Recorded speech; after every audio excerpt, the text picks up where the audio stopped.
Good afternoon, everybody. As usual, let me know when you can hear me.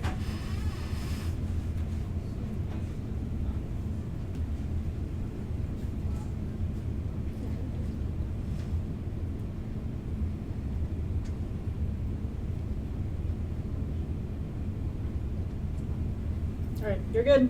Okay, so welcome to the Friday stream, the update that I've been talking about for the last couple of weeks. As you can see, doing it with a logo, that one, behind me, standing up as opposed to sitting down.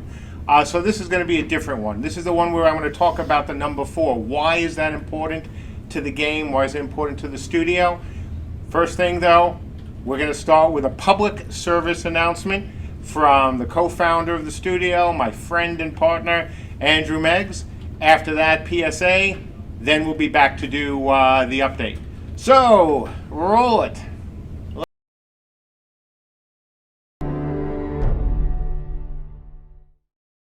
Hi, this is Andrew for Camelot Unchained, and I'm wearing this hat to remind all of our backers to upgrade to Windows 10. I know Microsoft is giving you a lot of push on this, but I wanted to add this not for them, but for the sake of our game, because the important thing to remember is that an MMO is a living thing.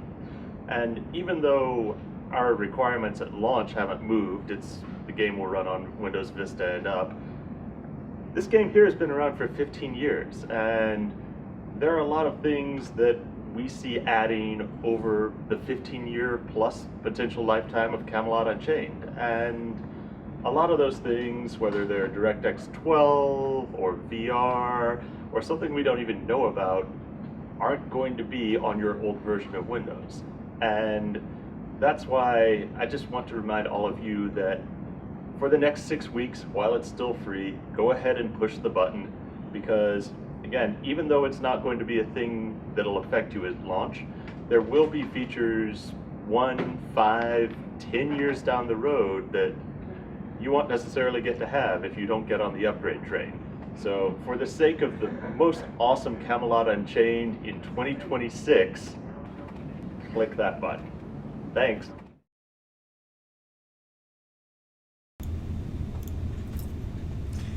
So that was a public service announcement, or a public service by Andrew, depending on how you want to look at things.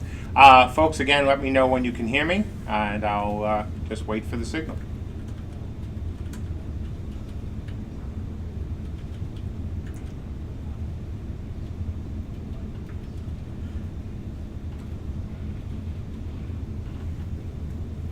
Cool. Okay, so as Andrew said, that is something that I think everyone who does not currently have Windows 10 and is planning on keeping their machine for a while should really think about doing. Everyone here in the office who's running a PC has Windows 10. I have it at home. They're past some of the issues they had in the beginning. It's certainly nothing that's going to affect you in the short term or affect the game in the short term. We are not, by any stretch of the imagination, saying that, hey, if you don't have Windows 10 at launch, you're screwed. No, we're not doing that. We are trying to think long term. We are trying to think of what will happen 5 years from now. So, while it's free, why the heck not? So far, based on everything we've heard here, it's a good upgrade. So, that's it for the PSA. Now the number 4. Why is that important, and why is today's update so important to the studio and to the game and to our backers? And it is. So it wasn't very long ago that Andrew and I sat under the Christmas palm tree on the black IKEA couch and had to deliver some bad news. And not one bit of bad news, a couple bits of bad news. We had to say that we lost a senior program. We had to say that the game was delayed. The beta was delayed. We had to sit and, quite frankly, eat some crow. We had to sit and tell you that we screwed up, that we as a studio, but especially we in leadership, hadn't done our job as effectively as we could have. Because at the end of the day, I will never ever throw a programmer, an artist, anyone under the bus, because Andrew and I We're the co-founders of the studio. We're the leaders. We have to take responsibility for it. That's what we do. And so that wasn't easy. And it got less easy as the weeks have gone by. I've been very clear that we've had to do our refactor of the ability system has taken longer. We've had to rip out more code. We've been clear about that. I had to, get a lot of emails that were less than kind in their opinions of the studio, of me. We've had a fair amount of refunds, which we're still paying because of the delay. On our forums, for the most part, you guys have been great, but there have been more than a few doubters. A bit of boo-hooing. And overall, not an insignificant amount of, this game isn't going to come out, you guys don't know what you're doing, blah, blah, blah, blah, blah. And I get that, okay? The blah, blah, blahing, I get it. I understand. We are late. We've had setbacks. But I did tell you that we had a plan. Sometimes plans, take a little longer to come together. Sometimes you can't even tell people what the plans are. But we had a plan. We told you we were interviewing a few programmer candidates. We told you that we were, working with 3.5 recruiters, essentially, to find us talent. We told you all that. What we didn't tell you, and, this isn't a huge surprise, but it is a divergence from what we have said before, that we were willing to do what was necessary to get additional programmers. So we didn't get one programmer. We didn't get two programmers.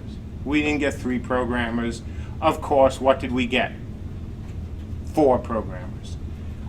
Starting last month, when our brand new senior programmer from Seattle joined us, and to today, we have added 4 programmers to the team. And we are not done yet. Hopefully, we may add a 5th. Still waiting to talk to Andrew a little bit more about that, and then we'll decide if we'll make him an offer. But if not, we're still looking. Now, how did we do this? How did we go from a team which was certainly taking body blows that couldn't get programmers to all of a sudden having 4? Did we lower our standards? Did we all of a sudden decide that we'll take anybody? No. That would have been fail. That would have been epic fail. We've seen so many resumes over the last few months because of what we're doing now, because of the closures at certain studios. We have seen more resumes than we have in a long time. And the vast majority of them, we either said no to, or they decided they weren't the right fit. We found 4 people, 3 truly, one that was here before, that really belonged to, really belonged to the kind of group of programmers we wanted to see here. How did we do that? We made a choice. We made a choice that I had told you in the past we weren't willing to make. We have said that for the first time, we were willing to set up a separate satellite studio. That studio is based in Seattle. For all of you who know much about where a lot of game studios and other companies are based, Seattle is a hotbed. You've got some tremendous talent out there, some great studios, some fine companies. And we decided that, hey, we can set up a satellite office there. We are willing to recruit people who will be based in Seattle. We went away from the idea that everybody really had to be in Virginia. That wasn't easy. That isn't cheap. That took an effort and will take an effort by the studio in order to make it happen. How and why? Let me explain a little more. Setting up a satellite studio, it's easy if you have an infinite amount of money. Also, if you're willing to make mistakes, it's easy. You just get a few people, you buy a space, or you rent a space, and you're there. Obviously, we don't have the former, and we're certainly not as stupid to do the latter. And then we found, we had been looking for the right person. And we found the right person. The right person joined us last year. He is the senior programmer who you guys know as George, the guy who's been working such wonders with our client, the guy who's working on the threading system now, the guy who brought in PBR, blah, blah, blah. All the great stuff that he's been doing, you are well aware of it. What we didn't know, and are now finding out, is that not only is he a really great programmer, he's also a really great guy. And that's obviously really important. He's the kind of guy that we had been hoping that we could find, not just to be a part of the studio, but somebody who we could look at and go, you know what, if we're going to have a remote branch, you're the guy. You're the kind of guy we want. So thank you, George, obviously, for that. We would not have set up this. We would not have been willing to set this up right now if he wasn't there. And I am very grateful to him for that and for everything it's going to mean to him and to the studio going forward. That's an important point. What does it mean to us? Well, part of the problem when you set up a remote studio is management. When everyone's here, things go a bit easier, of course, because, well, frankly, everyone's here. You have to just turn to them when you need to ask them a question, or they turn to you. So it is a little bit of extra overhead on our part. And that was something that we had to sign up for, that I had to sign up for, Andrew had to sign up for, George had to sign up for, and that, the guys here at the studio as well have to work with. And we were willing to do that. Andrew actually came to me and said, look, with all the new people we have, I think I need to do more management, more mentoring with the young guys, which has been going great so far. He's working with one of the junior guys. That is a big deal. It's a big deal for somebody like him who's a great programmer, and you look at it and go, yeah, you're a star programmer. You don't look at him and go, you know what, you would make a hell of a manager. No, that's not his skill set.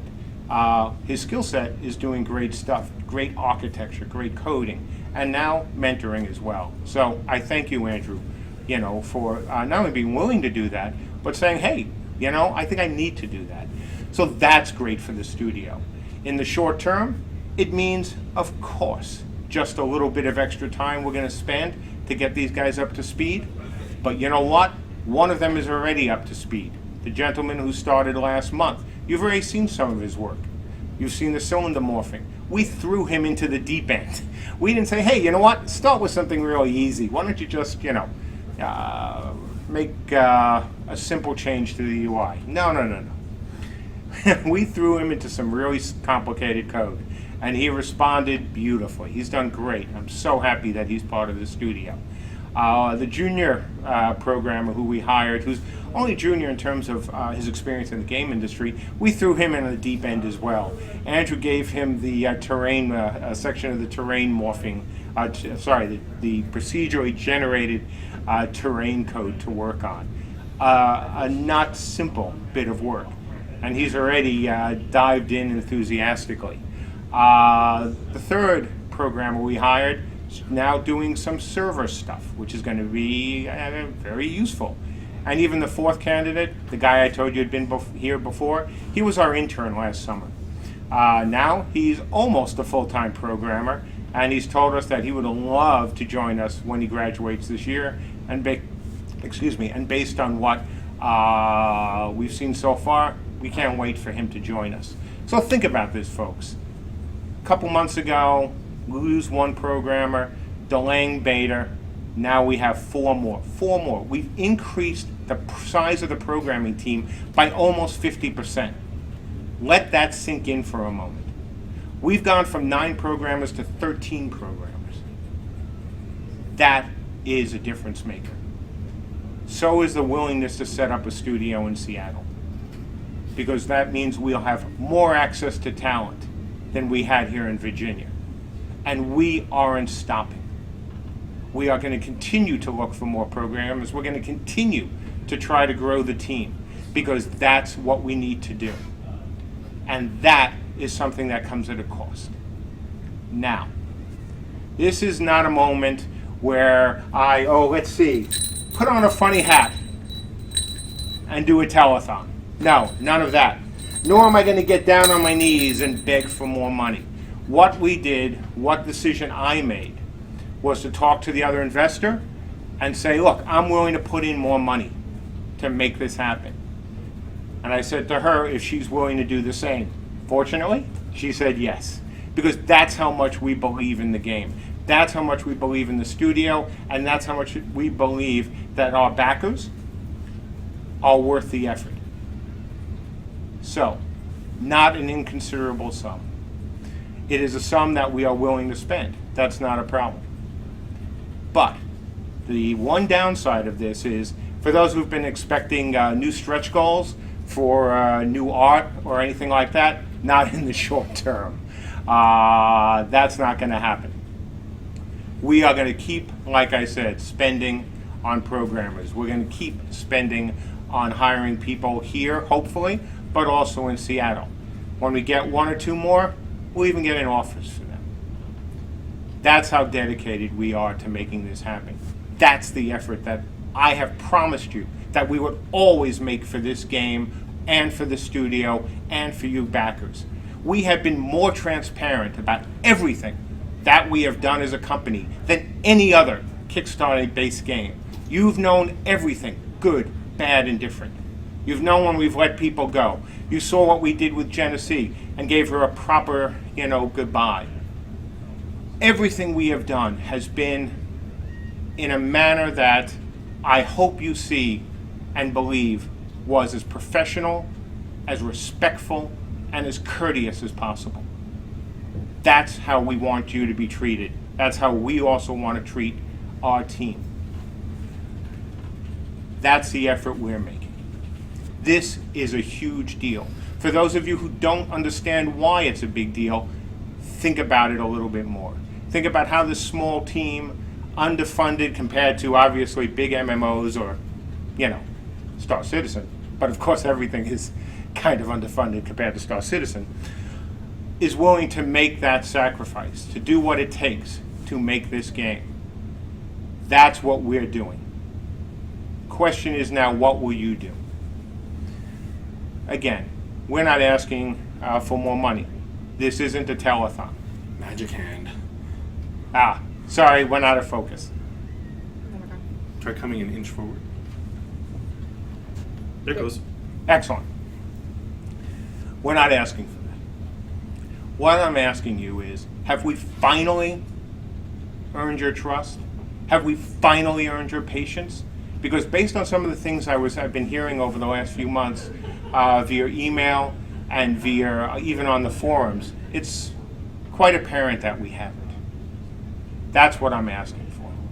Trust, because we made the right decision here.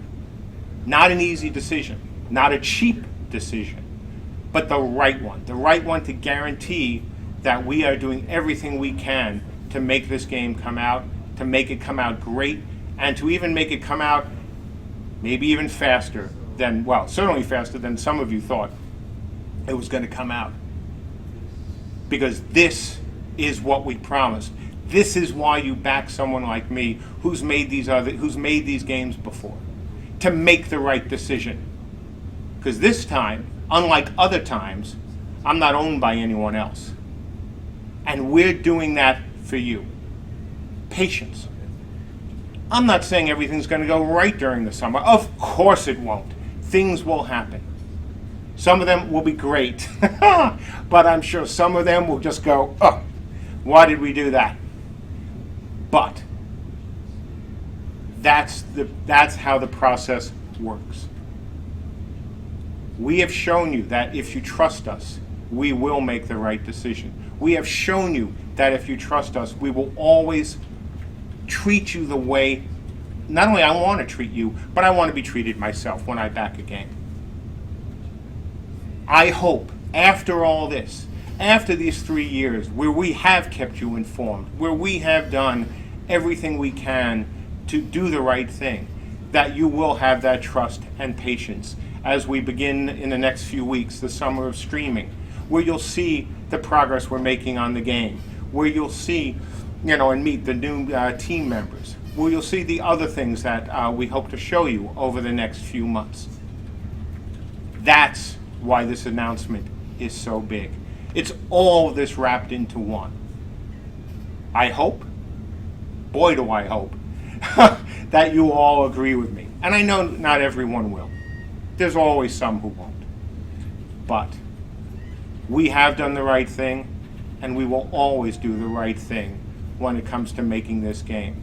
And I hope that this number is a number that you folks remember for a very long time, because it was on this day with these numbers, with these fingers, all four of them. I was hoping there'd be a fifth, but there still may be. We have shown that level of commitment, and we've shown that we will always do our best. We will always work hard. You've seen that. But the one thing that I hope most of you knew about me is that I always have a backup plan. And this one was a long time in the making. And the last thing I'll say before I turn it over to the Q&A is that I'm sorry I couldn't tell you this months ago. I wanted to. I certainly would have saved myself some grief and some emails, but we couldn't. Because I've also told you that I'm not going to disappoint. I don't want to disappoint you. I didn't want to use that as a, song and dance moment where, I try to distract like other developers or publishers do from the real thing, from what's going on. So I kept my big mouth shut, which I am sure some of you out there probably thought was an impossibility. Well, I did. And thanks to the efforts of George, thanks to the efforts of Andrew, thanks to the efforts of everybody in the studio, especially on the programming side, who have to make some concessions because we're working with some remote people. Thanks to all of them, we were able to do this. And I hope now you understand why. And again, understand why this update is so important for our studio and for the game.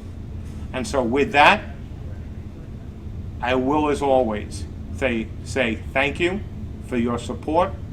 And now, also as usual, thumbs up or thumbs down, folks. What do you think? Did I disappoint with the number 4?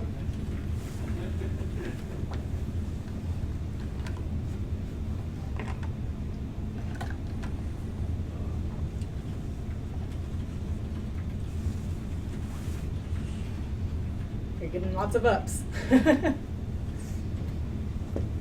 An overload of ups. Awesome. So actually one last thing, just so you understand a little bit more what this will mean over the summer. As I said, anytime you bring, I actually didn't say this, so let me say it. Anytime you do bring as many people in as we did, especially when they all belong to one group, there's always a little bit of ramp-up time. That, should be obvious. Fortunately, one of the guys has already ramped up, and from what we could see, certainly 2 of them are also ramping up very quickly. The third, since I'm not out there, he's our new guy out there, I can't see yet, so I can't comment, so please don't think I think you're a slacker, far from it. But they're already ramping up and already adding things to the game. So I think that you'll find that the disruption that having these many new people added to the studio at one time will have is far less than the output that we will get, especially as we hit midsummer and towards the end. So it's going to be an exciting summer. It's going to be either a streamy hot summer or certainly just a summer of streaming. It's going to be fun. It's going to be interesting. There's going to be a lot done. And frankly, I can't wait. I am very excited. I am very enthusiastic about where we are, and so is the studio, because they know that now we've added 4 really, really talented people to the team. And like I said, folks, we are looking for more. So with that, oh, and I should add, because I know this is going to come up as a question, we're not announcing a date for what effect this is going to have on release or on live yet, because please, 3 of them only started a week ago. So let's get them in. Let's get everything 2 weeks ago. Get them going, and then we'll be able to talk more. So now Q&A, folks. Let me have it.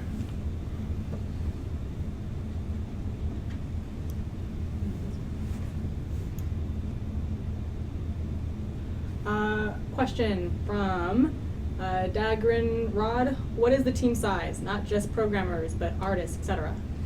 Same size it was before. I think I have to actually count in my head, but I can't say 13 programmers.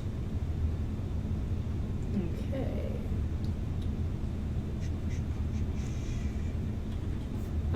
What are you looking for? Just more programmers? Yep, and we'll continue to look for more programmers. We have from BigFuss01, any update on Beta 1, fall, winter? Summer.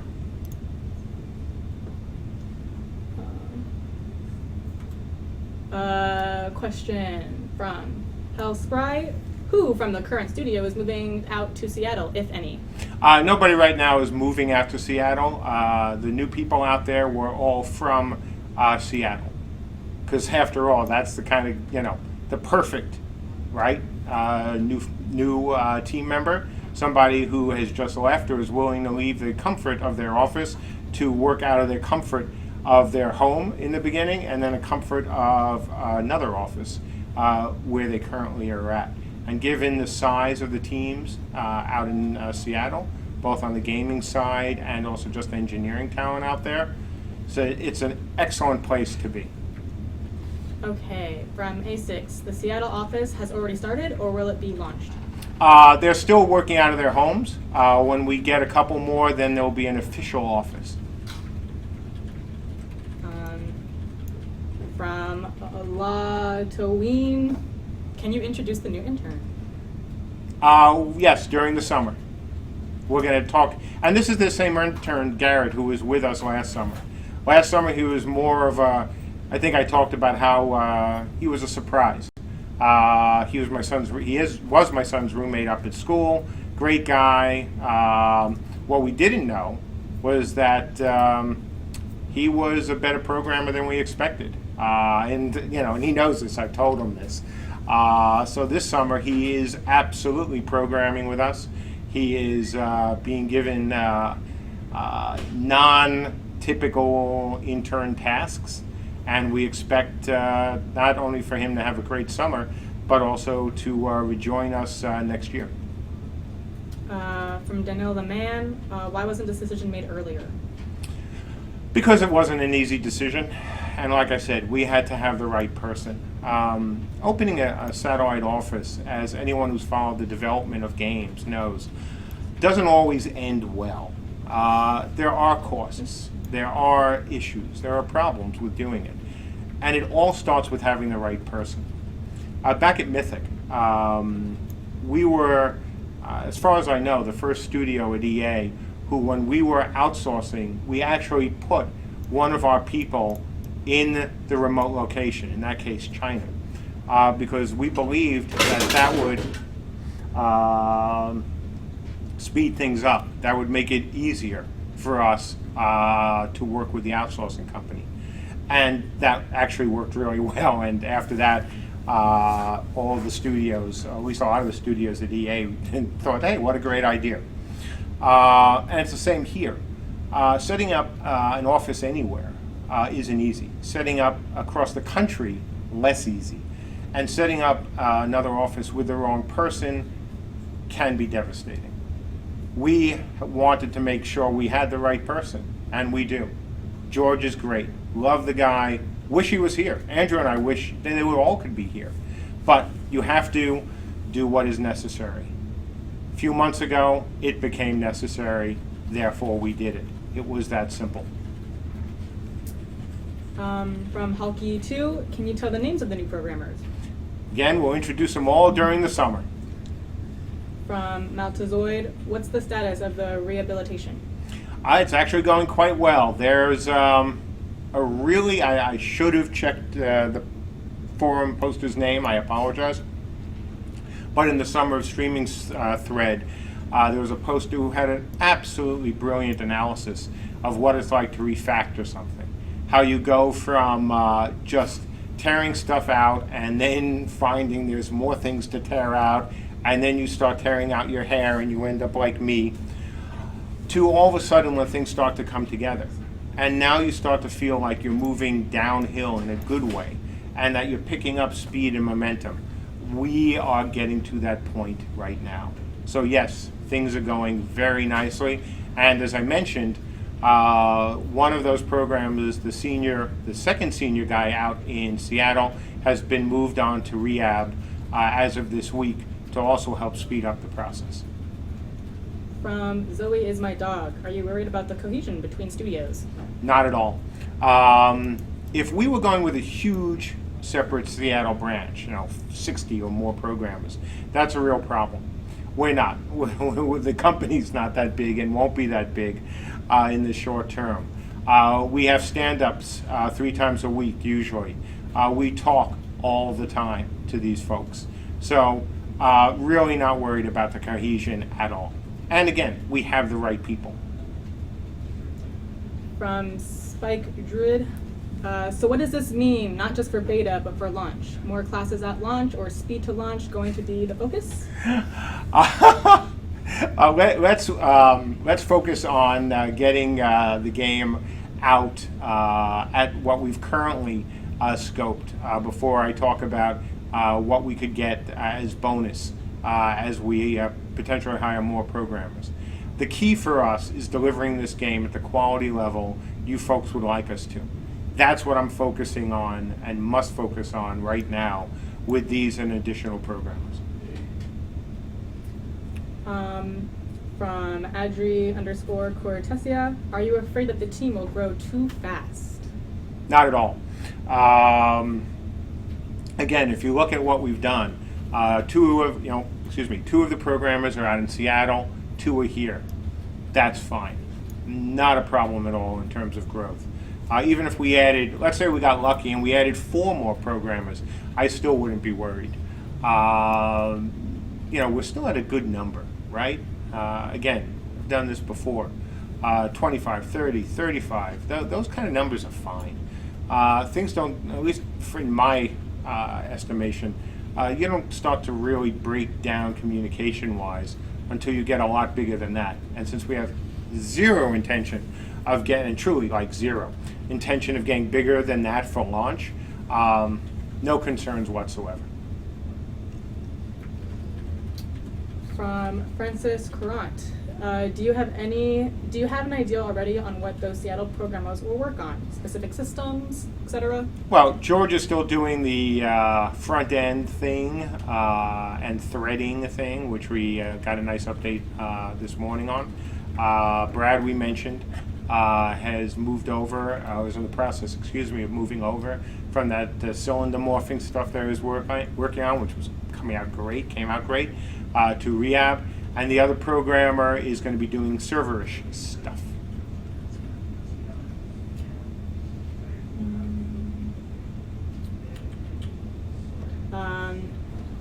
From Elsa N, do you need any more sound engineers? Not right now, sorry.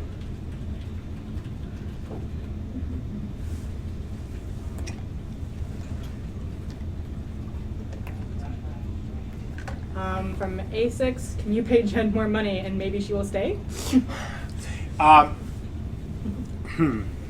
just hold it. We're going to miss Jen, first of all. Jen, I was going to end. I'm glad you went. Well, yeah, either way, I was going to end with this. So I'm actually, I think, glad you asked the question now versus at the end. Genesee was great. We loved her. She worked really hard. But the commute is a killer. And the commute wasn't going to change with a raise. She really made an effort. She did things the right way at the end. And so nothing but respect and love for her for the effort she made in commuting to us. She needs to be based in Pennsylvania. And we've been very clear, as you folks, especially who were with us in the Kickstarter know, I've always believed and still do believe that if you have someone who, in my estimation, is as important as the community manager, that they are based and they are embedded with the team. From Wolfspine, do we have some art streams with Michelle this summer? Oh, of course. Of course. We're going to be certainly bringing back some favorites from the other streaming sessions, and having, Michelle show off her great work, or John, or, if we can convince Dion to get it in front of the camera, we would like to do those. Certainly we'll have Tyler on, and we'll see who else we can coax to do a little streaming. From Chris M950, have you considered using that shirt as a template for team uniforms? I have so many of these shirts. I don't know which one I'd pick as a team uniform. Plus, I think there would be a whole bunch of people in the studio who might say, if you make me wear that shirt, MJ, I'm quitting. From Shiner Ross, do time zones cause issues? Any possible conflicts? Oh, sure. Look, you're on a 3-hour time difference between here and the West Coast. So there's always the chance of miscommunication, not being able to reach somebody. But these guys, are starting when we start. We do our stand-ups, of course, they're there. So they're making a real effort to be part of the team. So I think we're going to minimize, that certainly helps to minimize any issues that we might have.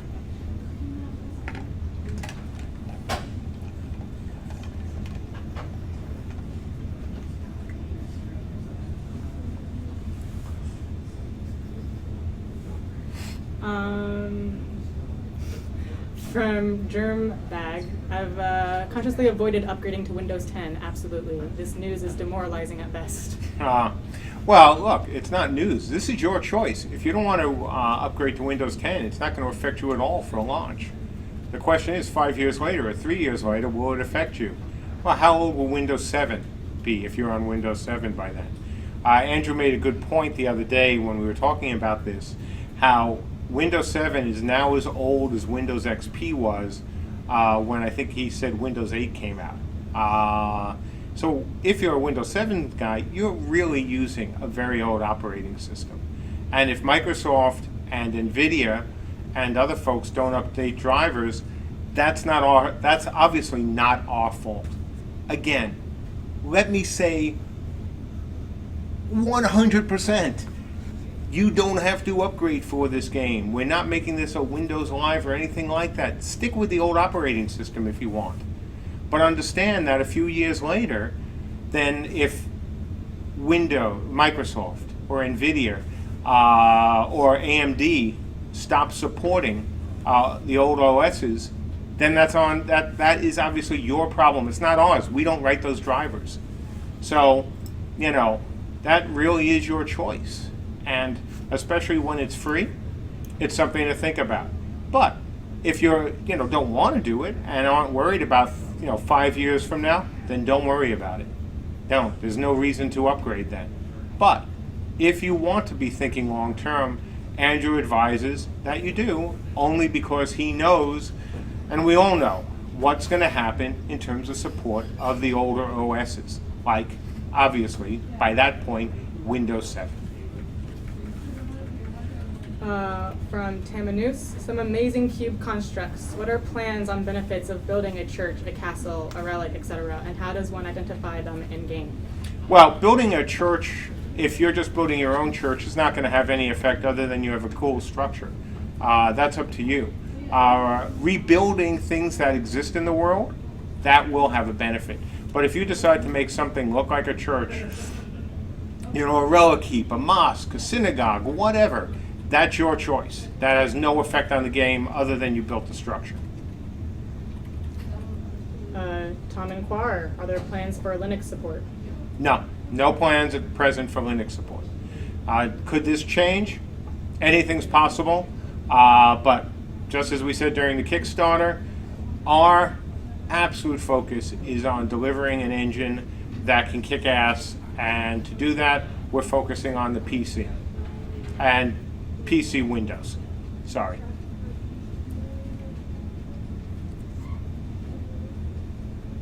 Waiting for any more questions people may have.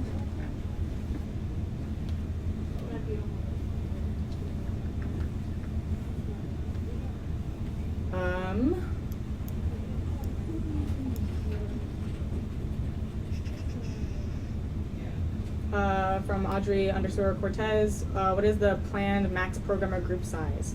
20-ish or more? Oh, if we could get to 20, I'd be thrilled. I'd be absolutely thrilled. Will we get there? Who knows? I'd love to get there. I'd love to have that much engineering talent, but I wouldn't count on it. From It's Ziz, what's the difference between them working from home and when they get in office? So, by the way, hey Ziz.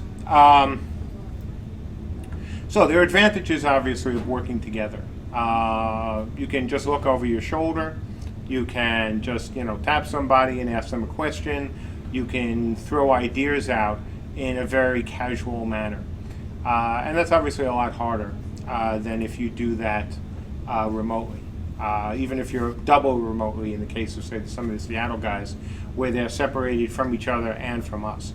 So, we would love to get a few more there. So it makes sense then to get a nice office, or nice in the geographic sense, because if you've seen our non-palatial digs, it won't be any different out there. But nice in the sense that, they can all sit down, they can work together, they can talk about things. Because as of what happens, just like, happens in this studio, a lot of discussions turn into very meaningful additions, fixes, etc. for the game. So while we are very content, obviously, with still having 3 programmers out there without being in an office, we would much prefer to have 5 programmers and go, okay, now it's time to get a space. From Grumpy043. Could you speak to the maturity of robustness of this game compared to previous games you've been a part of prior to their Beta 1 release? Good question. Very good question, actually. So, memory may fail a little. I would say that in most ways will be more robust than Dark Age. And this is no offense, obviously, to the team that made Dark Age. That was a pretty awesome effort by an awesome team.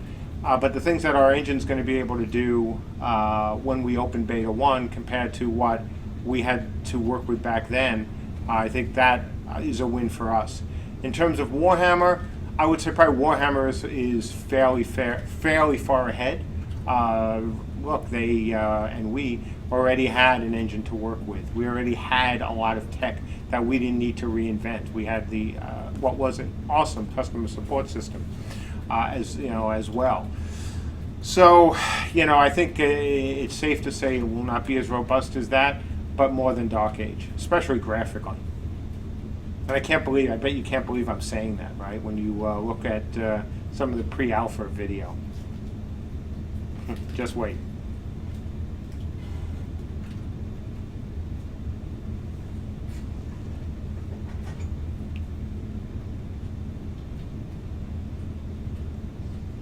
We good? Nothing else, folks? Still got time. I'm still standing. Knee hasn't given out yet.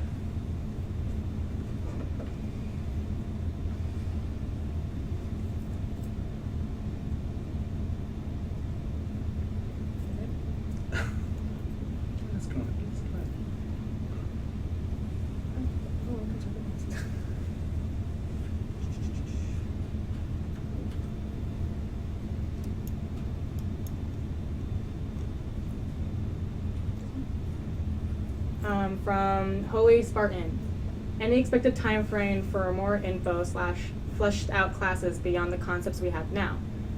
Is there something we will need to wait for beta, or will we get maybe an update like this talking about the classes that they've become fleshed out in development? Yeah, certainly right before we go into Beta 1. We're going to give you guys more information. Obviously, part of what has to happen before beta 1 is that the rehab system has to be strong enough that we were able to build abilities and build the same abilities that we already laid out for the classes in the game. So once we're sure what will be there for beta 1, that's when we can talk about it. And that's something really important. I'll take a slight digression about what we're doing in rehab. One of the reasons we told you back, seems like forever, but it really wasn't, ago, about why we were doing rehab is because as we went through Ben's class designs, it was becoming more and more apparent that there was going to be way too many things that the current system couldn't handle. And we weren't willing to sacrifice some of those great ideas and the great design for technical reasons. And so that's what we're doing now. We are making sure that this system can handle all of what we need to make the classes great. So as soon as we're in the place that we can look at the classes, we can look at rehab and go, yep, we're there, that's when we'll let you know. James Goblin, any art hires soon, and how many would you want? In terms of bringing more people in the studio, no immediate plans for additional artists in-house, unless the right person pops up. There are a couple people we might be interested in, or a couple types of people, but we are thinking that we're going to outsource, just as we've told you folks before, but we'll see. From Mighty Tuga, will there be any updates on content or gameplay on streams this summer? Oh, God, yes. Huge. I mean, that's part of the summer of streaming, right? Ben's not going to escape streaming, and neither am I. From Zwar, can we live stream Camelot Unchained on Twitch? Not yet. When we are ready to lift the NDA, then you'll be able to do that. And a lot of that, and look, I know that some other games certainly have live stream early in the process. We're not going to do it. We're going to wait until the animations look the way we want them to look. We're not using this as a tactic to either bring in more backers by saying, hey, look at all the stuff you can live stream, or on the other hand, to hide the bad stuff. We just want to focus on making the game, and we want to focus on getting the animations right and everything else. We're not, just as I said earlier, we're not doing this, we're not doing the other things that we have done just to get additional backing. What we're doing is trying to make a great game, and therefore, that's what we want to focus on. From Lick, will all the streams be saved from the Streamy Summer? Oh, I'm sure. going to be on deployment, so I'll miss all of them. Oh, first, thank you for your service. You know, if you follow this other streams of mine, how I feel about folks who serve their country. And yes, they will absolutely be saved. Let us know when you get back. From PSW Tyrant, any hints for making games as a senior citizen? I need pointers. I'm not sure how to answer that.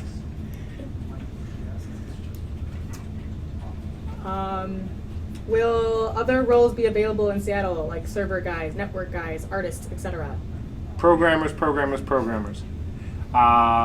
We might consider an artist. It depends if we were out treating that as like an outsourcing gig, but we prefer artists here as well. So.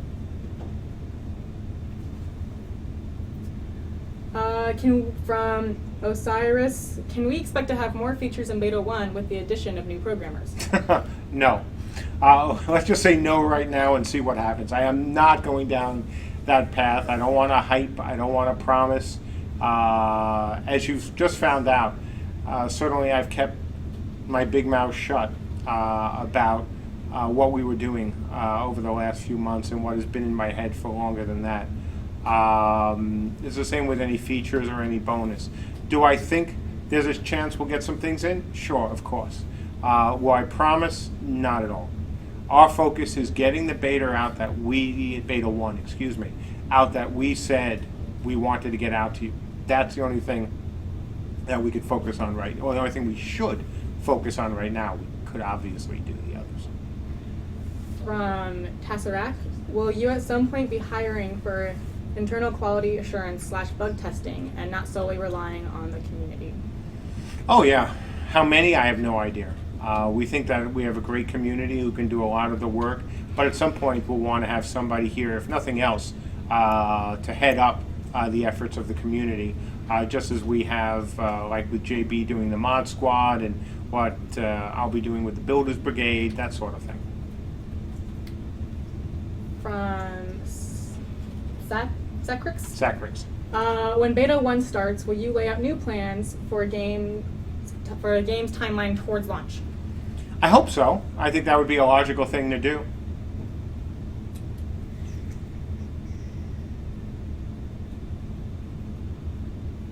And let me just add one thing to that. As you folks know, I could very easily lay out a timeline right now. I could pick some numbers, could even justify them. But I don't want to do that. It's just silly. We missed, obviously, the Beta 1 date. We've now added more programmers. I don't want to use a date to entice people into backing our game by saying, oh yeah, don't worry, it's going to be, oh boy, July 18th at 2:30 p.m. Eastern Time. That's just wrong. But once we get into beta, then we'll have a much better chance of laying out at least a short-term realistic timeline.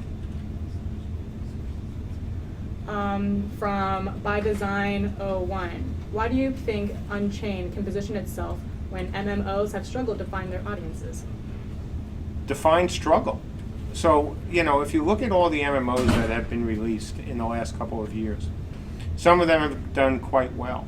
It depends on what you think or what your goals are. We're not positioning Camelot Unchained as a WoW killer. We're not positioning Camelot Unchained as an ESO killer. We're not positioning Camelot Unchained other than an MMO that is being designed solely for people who like RVR, who like crafting, who like the idea of being part of a world which they are building. What are the numbers for that game? If we do well, who knows? I know it's higher than my worst estimates and probably even higher than my best estimates. But time will tell.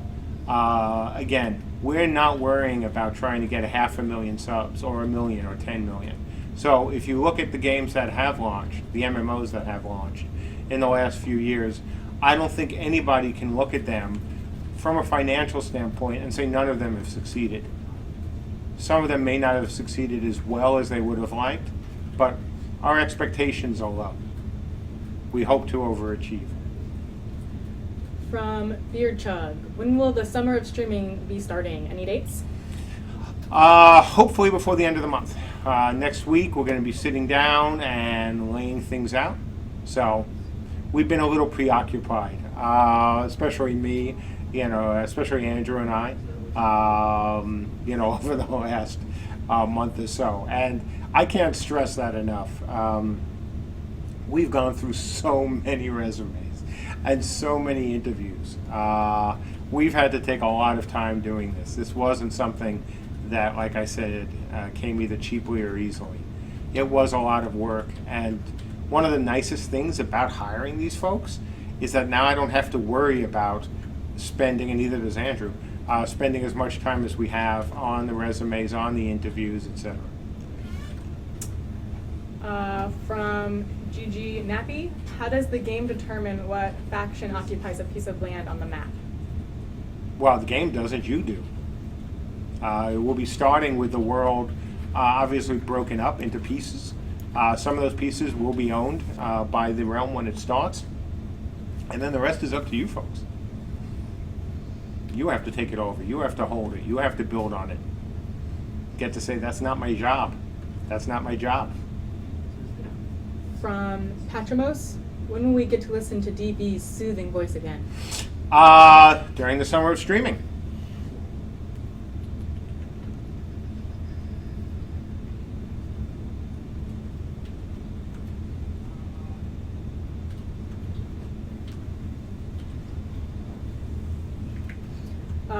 From Hike Night, what programming specialties are you looking for at the moment? Core engine, AI, UI, graphics, physics? Gameplay still. We certainly wouldn't say no if a super talented rendering guy came to join the team. You can't have too much talent. Same on the server side. But we would love gameplay. More and more gameplay, please.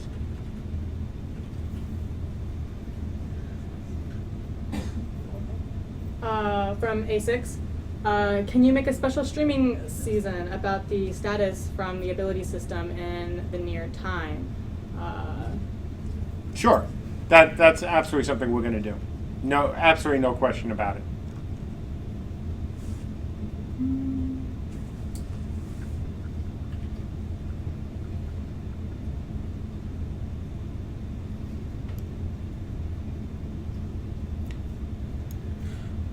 From Heartfire _CU, do you have any plans on selling starships to get some additional money? Can't wait. Yes, we think that's a very important part of our game. JB has been pestering us for a while to allow him to put in code so that we can have Starship Enterprise or Death Stars in the game.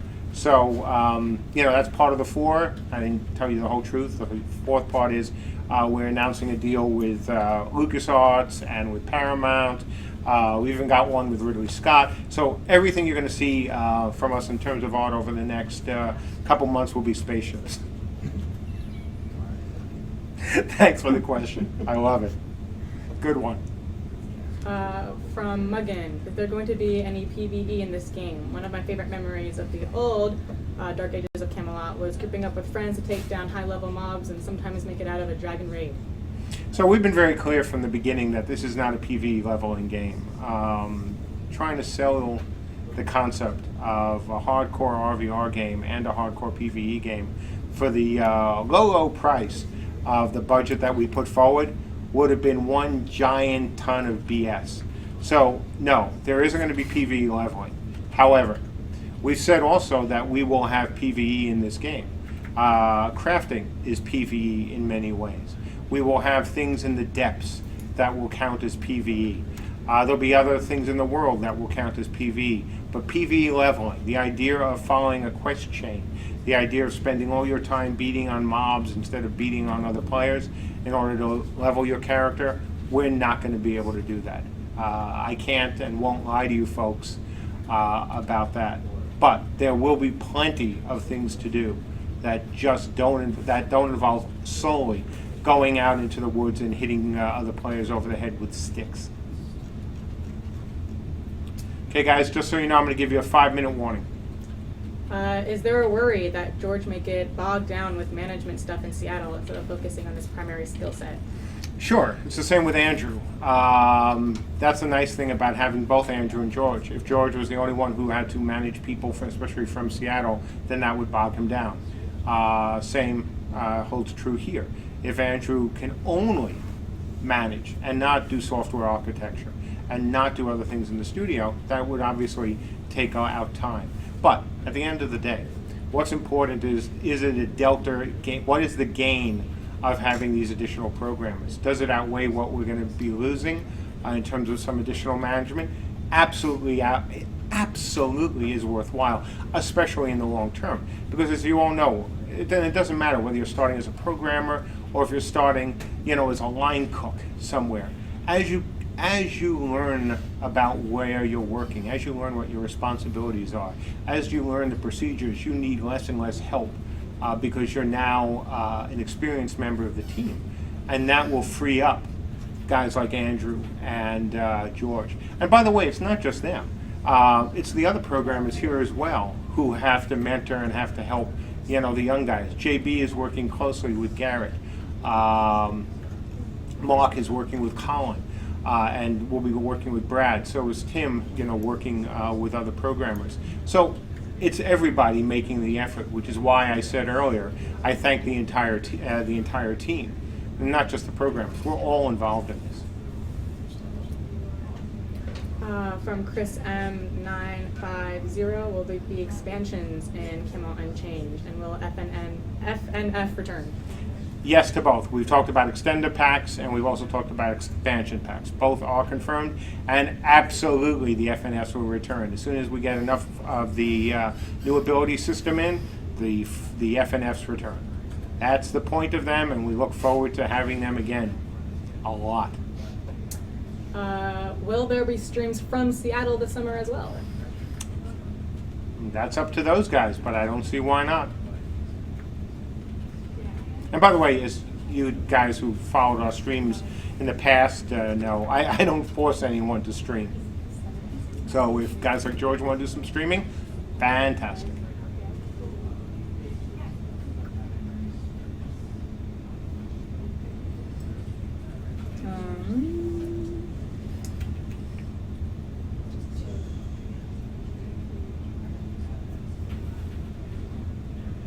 From James Goblin, can you roughly estimate the team size at launch and some for estimated of interns and outsourcing scope?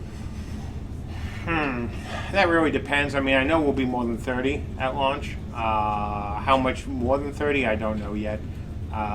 We will certainly need some kind of customer support team that will add to that number. But a lot depends on what happens over, obviously, the time between now and launch. When is the building squad coming, and if so, will you be adding more people to IT ever again? Yes to both. Oh, sorry. Yes to the second, and soon to the first. Sorry. We had we had a slight technical difficulty with the IP board. I added some folks to a new subforum I started about old school gaming, and realized that, oh gee, we had to do a little bit more than we thought in order to get that set up. So we've done the same for Builders Brigade, and I'm waiting to hear back from the guy who hopefully will be leading up the effort on the player side. And once I have that, then we'll get it going. Can you describe what your vision for Endgame is in Camelot Unchained regarding gear, RVR rankings, world control, etc.? Oh, all that in 2 minutes? Boy. So I'll do my best, and it's really kind of simple, that there is no end game. The entire game is the end game. We've talked about soft caps on levels. We've talked about that fact that gear isn't as important in this game when it comes to how it modifies your stats. We've talked about the building. We've talked about all the things that you'll be able to do to try to, make your life more interesting as you level up your character. So I know that's a very short answer, but at this point, that's about the best I can do. Sorry. Ask it the next time, and maybe I can elaborate a little more. So we're now at the looking for that one last good question stage. So if you've got one really good one that I don't have to talk for too long on, ask it now, please.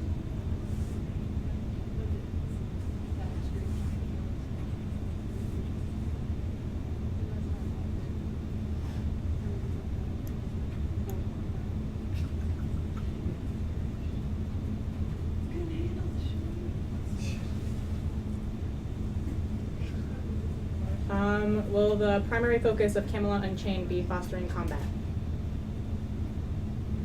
Yes. Okay, if that was the last great question, then on that note, I will sum up. And the TLDR version begins now, for those who like to go to the end and just hear what we say. First, Andrew's PSA.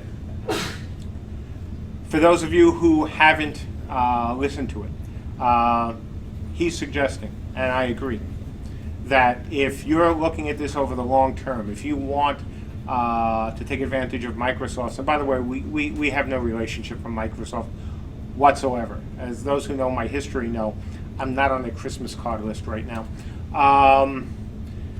But if you have a Windows 7 machine, and you might certainly want to think about it as Windows 8, and you're looking at this as being a game that you're going to want to play for 3 years, 5 years down the road, that you should really think about seriously upgrading to Windows 10. We know the support, obviously, that it's going to get from Microsoft. We know the support that NVIDIA and AMD are going to give it. And so if you've got an older operating system, you should think about it.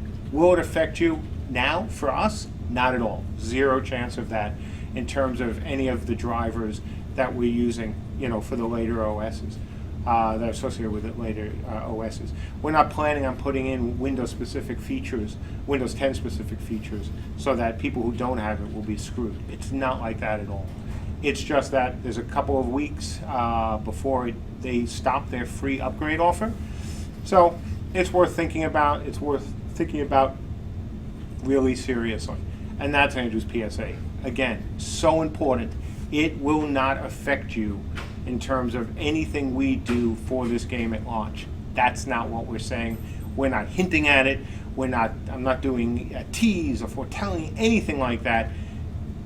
Andrew thought it was important that over the next few weeks, those of you who haven't upgraded, at least think about it if you are looking at your long-term future as gamers, especially if you play other games. In terms of today's announcement, hiring 4 new people at the same time, around the same time, is a big deal for the studio. Setting up the satellite office in Seattle is a big deal for the studio. This, of all the announcements I've made, other than obviously the delay that Andrew and I made, the delay announcement that Andrew and I made, this is the biggest, at least in my estimation. It is something that sets a tone for this studio, and I hope for our backers now and going forward. This is not just hiring a couple people. This is hiring 4 people and a willingness to say that not only am I going to spend more money, and a not insignificant amount of money on doing this, but so is the other investor, and so is the team, and the amount of effort that this team is going to make as well with these remote programmers, especially if we add more. And that's why it is so important, and that's why it's so important to you. So because you see exactly what we are doing now, just as you see exactly what we've done in the past, and that is everything we can to deliver this game and to deliver a great game. So hopefully, as we end this update with the usual, I thank you all for your support. I say again, I want to thank George for his help in Seattle. Awesome. To the guys who've joined us out there, thank you so much for working remotely and helping us do this. To Andrew, who is stepping out of his comfort zone to do more to help this studio succeed, as always, my thanks. To Tyler, who now has to not only worry about producing guys here, who has to worry about guys there as well. Again, to the programmers here, and again to the programmers here, because it is extra effort on their part. To guys like Mark, who is helping out by carrying the clipboard, as we say, a little bit for Andrew. To the art team as well, because it also impacts them that they can't just go, oh boy, right over there and tap one of the programmers on their shoulder and ask them something. They have to also communicate. So thanks to all of them who are helping make this, this Kickstarter-based dream into a reality. And as the summer moves along, you'll see this reality taking an even, firmer, I guess, shape. And with that, I say thank you very much. Enjoy your weekend, folks, and I'll see you on the forums. Bye.